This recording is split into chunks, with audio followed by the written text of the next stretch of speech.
আসসালামু আলাইকুম। সবাই কেমন আছেন? আজকে আসলে কিছু কথা বলতাম, সেটা হলো যে আপনার তেল নেই। আসলে আসলে সবাই তেলের খোঁজে, অফিসের কলিগ বসরে তেল দেওয়ার খোঁজে। তারপরে আমলারা হলো যে তার উচ্চপদস্থ কর্মকর্তাদেরকে তেল দেওয়াতে ব্যস্ত, কর্মীরা নেতাদেরকে তেল দেওয়াতে ব্যস্ত, বাইকাররা আমরা বাইকের তেল দেওয়ার জন্য তেল খোঁজাতে মানে তেল দিতে ব্যস্ত। এরকম সবাই আসলে তেলের খোঁজ আছে। এদিকে ট্রাম্প তেলের খোঁজে ইরানের উপর হামলা। তো সবাই আসলে তেল নিয়ে আছে আর কি। আসলে এই তেলের যে ক্রাইসিসটা, এই ক্রাইসিসটা আসলে আমরা কেউই আসলে মানে সহজভাবে নিতে পারতেছি না। একটা জিনিস দেখেন, বিশ্বের বিভিন্ন দেশে এই তেলের ক্রাইসিসের জন্য হোম অফিস অথবা স্কুল কলেজ 3 দিন 4 দিন করে ছুটি দিয়ে দিচ্ছে, যেটা আপনার হোম ক্লাস নিতেছে। সেই তুলনায় আমাদের বাংলাদেশে এখনও ওইরকম ক্রাইসিস আসে নাই। হ্যাঁ, আমরা জানি যে পাম্পে গেলে আমরা তেল পাচ্ছি না, বা তেলের সিরিয়াল অনেক, বা খুব অল্প সময় তেল শেষ হয়ে যাচ্ছে। এই ক্রাইসিসটা আসলে কারা করতেছে? আপনার আগে খুঁজে দেখতে হবে যে আসলে পাম্প মালিকরা সঠিকভাবে তেল পাচ্ছে কিনা। আমার মনে হয় যাদের একটু বিভিন্ন নিউজ নিয়ে ঘাটাঘাটি করেন বা খবর নেন, তারা হয়তো বা বলতে পারবেন যে আসলে সবগুলা পাম্প আগের তুলনায় বেশি তেল বিক্রি করতেছে, ম্যাক্সিমাম পাম্প। যারা আগে দেখা যায় দৈনিক 1,000 2,000 লিটার বিক্রি করতো, তারা এখন আপনার 7,000 8,000 5,000 চাহিদার তুলনায় 50% থেকে 80% তেল বিক্রি করতেছে, এরপরও তেল শেষ। আবার কিছু কিছু পাম্প মালিকরা আছে যারা পাম্প বন্ধ করে রাখতেছে, এটা বলে যে তেল নেই। আসলে কিন্তু তেল আছে। যেটা আমরা দেখলাম যে সরকার তেলের খোঁজে যখন সরকার পাম্প মালিকদের অভিযান দিচ্ছে, পাম্পে পাম্পে গিয়ে বিভিন্ন অবৈধভাবে মজুতকৃত তেল পাচ্ছে।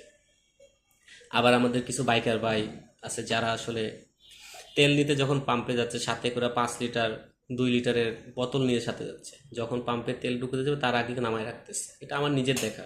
যেমন আমি জলসিঁড়িতে যখন তেল নিতে দেখছি, ওইখানের আশেপাশের কিছু লোক 5 লিটার 2 লিটার এরকম কয়েকটা আপনার বোতল নিয়ে গেছে। তো যখন সে তেল নিতে ঢুকবে সিরিয়ালে, তখন তার আগে ট্যাঙ্কি থেকে তেল নামায় রাখতেছে। আবার ওই লোকটাই ঘুরে আবার আসতেছে। তো এটা আসলে যে ক্রাইসিস, এই ক্রাইসিসটা আসলে আমাদের বানানো ক্রাইসিস, আমাদের নিজেদের তৈরি করা। তেল কিন্তু সবগুলো পাম্পে যাচ্ছে, কিন্তু পাম্প থেকে আমরা তেলও, বাইকাররাও তেল পাচ্ছে, সবাই তেল পাচ্ছে। হয়তো বা কিছু কিছু পাম্প আছে যারা মজুত করতেছে আসলে দাম বাড়বে। তো সরকার ঘোষণা দিয়ে দিছে অলরেডি, কালকে আজকে প্রজ্ঞাপন জারি করছে যে তেলের দাম বাড়তেছে না।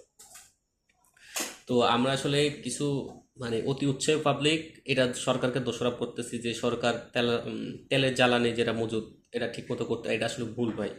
তেল ডিপো থেকে ঠিকমতো যাচ্ছে, কিন্তু আপনার যেটা হচ্ছে ডিপো থেকে যাওয়ার পর পাম্পে যখন যাচ্ছে, সেখান থেকে আপনার তেলগুলো হয় যারা অসাধু পয়সা তারা লুটপাট করতেছে, আর যারা আসলে একবারের জায়গায় 5 বার যে ট্যাঙ্কি ফুল করতে যাচ্ছে, বা তারা মনে করেন আপনার এগুলো মজুত করে বিভিন্ন কালোবাজারিতে বিক্রি করতেছে। সাপোজ অক্টোবরের মূল্য 120 টাকা, 150 টাকা সে কোনো দোকানে কে দিচ্ছে, সে বিক্রি করতেছে। এর সাথে আসলে জড়িত তার ম্যাক্সিমাম হলো যে আমাদের বাইকার।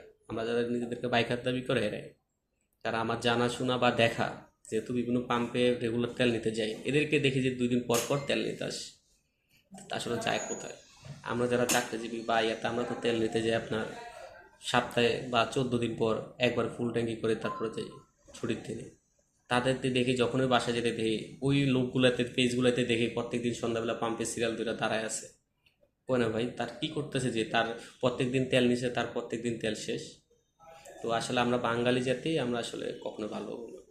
আমাদের যদি বলে যে কালকে কিয়ামত, দেখবেন তসবি তারপর জায়নামাজ এগুলা মার্কেট থেকে আউট, আমরা আগে নিয়ে মনে করেন এগুলারে মজুত করে রাখবো। দেশকে আসলে মুখে বা বললে হবে না যে আমি দেশকে ভালোবাসি। দেশকে ভালোবাসার জন্য আসলে দেশত্ববোধ দেখাইতে হবে, মানবিক হতে হবে। ধন্যবাদ সবাইকে।